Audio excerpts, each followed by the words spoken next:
Hi, welcome to Bipolar Boxing Picks. This is Nick breaking down the UFC 284 main card. We got 5 fights on this card, headlined, of course, by Islam Makhachev versus Alex Volkanovski. First fight on the card is Jimmy Crute versus Alonzo Menafield. I'm going with Jimmy Crute here just because he's a lot younger than Menafield. Menafield has a problem with his gas tank. I think it's got better over the last couple of fights, but it's just still in my mind, his gas tank. I don't like to bet that guy because of that. It's fun to see him. He's almost like that Iwan Kutalaba or Darren Wynn, where they look so good in the first round and they land a couple of great punches, but then they are completely gassed in the beginning of the second round, and the fight's just gone. And that's happened too many times to Alonzo Menafield for me to trust him, especially against a guy that's, I think Jimmy Crute's 10 years, 9 years younger than him.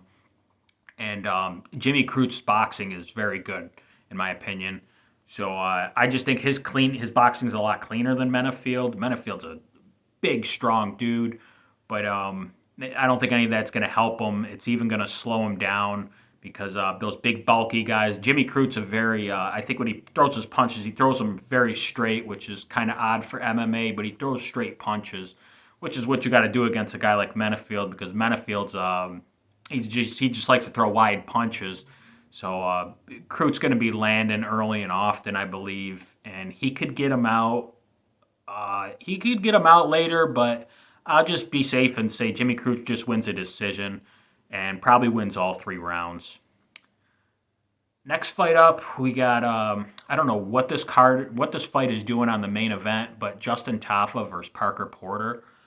Um, Neither one of these guys are they're like fringe UFC talent pretty much. And they're fighting on the main card. Maybe Justin Tafa, I'm sure, has a huge following on Australia. That's why he's here. But I don't even like him in this fight. I like Parker Porter to actually beat him. I think Parker Porter can take him down and wrestle him. He knows that Tafa's only shot here is a one punch knockout, pretty much in the first round because I think he'll be. I don't think he's got a great gas tank. Not a lot of heavyweights got a great gas tank, but I wouldn't pick Tafa if this fight goes to the decision. So unless Tafa lands that lucky punch and he lands it early, I don't see him beating Parker Porter. I think, and Parker Porter, like these guys, like I said, they're fringe UFC talent, so they're pretty much fighting for their job. And if you're Parker Porter and you're fighting for a job, and you know that Tafa's got to knock you out, and you're a good wrestler, there's not a lot of good wrestlers in the UFC heavyweight division. You're one of them. You got to take this guy down, and you should be able to. And once you get that first takedown in the first round, they're just going to come easier and easier. That's just the way I see this fight playing out. I didn't take a look at the odds for this fight, but I'd imagine they're pretty close, especially with Tafa fighting on his home turf. But just give me Parker Porter by decision. Once again, I think he wins all 3 rounds. I'll go with Parker Porter, unanimous decision. Next fight up, we got Randy Rude Boy Brown versus Jack Della Maddalena. I'm just going to call him Jack, but Jack is one of the top prospects in the sport. And I'm a boxing fan, as you could tell by my name, but I'm a big fan of this guy's boxing. Usually I tell all my MMA buddies that, MMA guys don't have good boxing. They only have good MMA striking. But this guy, I feel, actually has really good, what I can call boxing. To what I see when they use it in MMA. He's got very good boxing. And the thing is, I love Randy Brown, but Randy Brown he's going to have to stand up with Jack, and Jack's just going to knock him out. Randy Brown's a very technical fighter, but he does not have a ground game. He's okay defensively on the ground, I guess, when he gets on his back, but he's not going to take. He's no threat to take Jack down. And I also think the UFC is going to push Jack pretty fast. So after he beats Randy Brown, which is a fringe kind of top 15 guy, they're going to throw him right in with a top 10 guy and move this guy up very quick. And he should be moved pretty quick because I think he's going to have a great performance here. Randy Brown's just set up for him. He's a very technical fighter on the feet, and he probably will catch Jack a few times. Randy Brown's another one. He throws great straight punches, but he does not have the power to stop Jack. And we'll have to see. Jack's young enough to where he should have good enough gas tank. The way he's built kind of scares me. You would think he would run out of gas later on in the fight. Hasn't been a problem yet, but I don't see many paths to victory for Randy Brown. He's going to have to decision. He's going to have to find 2 rounds to steal without getting knocked out, and I just don't see it happening. I think Jack knocks him out. We'll say second round, but I usually never bet against Randy Brown, but I'll probably bet against him here, even though Jack's, I believe, minus 300. I still like Jack because they're not going to put him in against a guy who he's going to lose. Not at home. I mean, he's an Aussie guy too.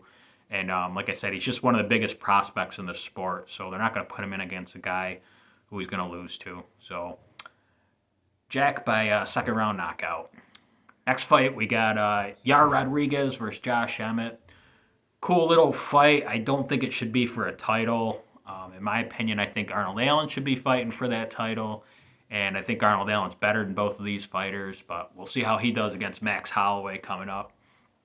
But as far as this fight goes, just because of the styles, I just have my gut feeling with the styles says Yair Rodriguez should school Josh Emmett.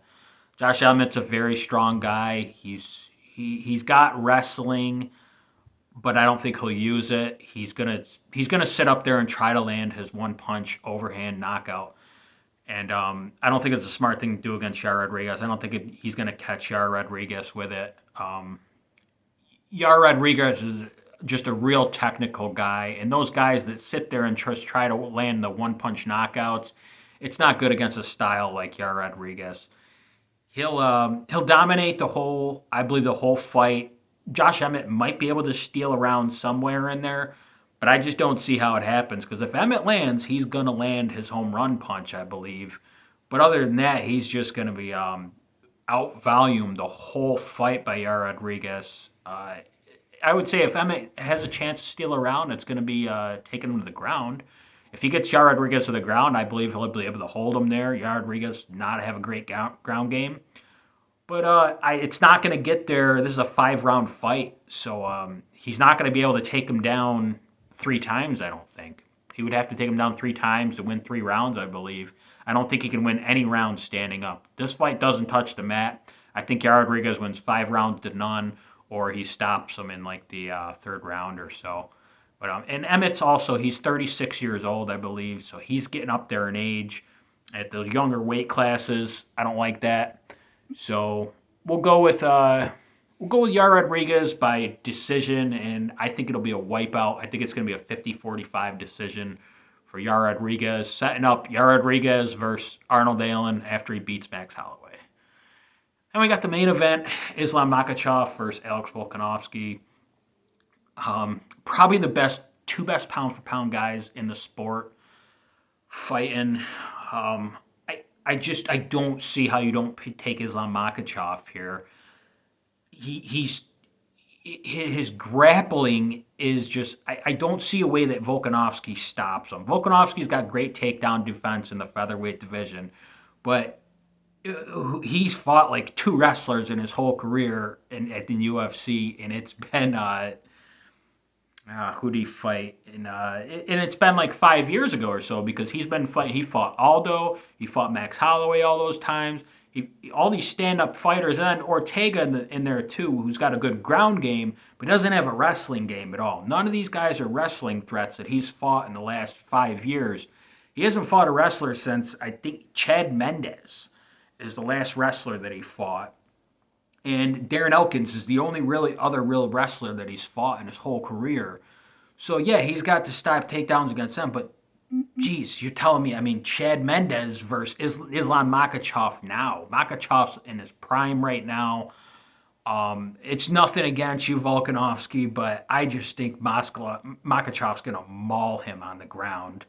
And he's probably going to get a stoppage. I'm going to say 3rd round stoppage or decision 4-1. But I'm going to go with this stoppage just because Volkanovski is just going to be there to be taken down. And even if he doesn't get taken down, he's going to be worried about it the whole fight. And those dudes train different. Like Javier Mendez and all them guys, that whole crew there, they got a bunch of studs. Volkanovski's a great fighter, but it's not that hard to duplicate his style into the gym, I don't believe. They would have somebody that would be able to mock kind of what Volkanovski does over there. Over at City Kickboxing, they ain't got nobody like Makhachev over there as far as working on your defensive wrestling. So I think he's been working a lot on that, and he's gonna need to, but I don't think it's gonna do anything. His only shot's gonna be, I mean, and Makhachev got lost to who was it? Adrian Martins or whatever. Years ago, he got clipped, so he can be clipped and get knocked out just like everybody else in the UFC. But I'm not banking on that happening. So the path of least resistance pretty much is a clear and dominant win by Makhachev, just because he's going to take him down. And even if Volkanovski in the first round, he might be able to pop back up because Volkanovski's amazingly strong guy, and I know he used to be like 300 pounds. So he's definitely very strong, and he might be able to pop up just because of the athlete he is the first time he gets taken down. But he's not going to be able to fight off those takedowns for 5 rounds. It's just not happening, and I don't think he lands the home run punch. So even if he lands a few punches early, Makhachev will realize he's in trouble, do whatever he can to just drive him up against the fence. Once he gets him there, I just think it's game over. And once again, it's nothing against Volkanovski. In other styles, I would pick him, but this is just a terrible style against a guy that's bigger than him. It's that simple too. That Makhachev is a weight class above him, and that's a big deal. That's a big deal. Volkanovski's not trying to stop takedowns from Chad Mendez at 145 pounds. He's trying to do it against the number one fighter in the world, Islam Makhachev, at 155. I don't think he's going to be able to do it. So give me Makhachev, third round knockout, or like I said, wide decision, probably 4-1. All right, have a good night.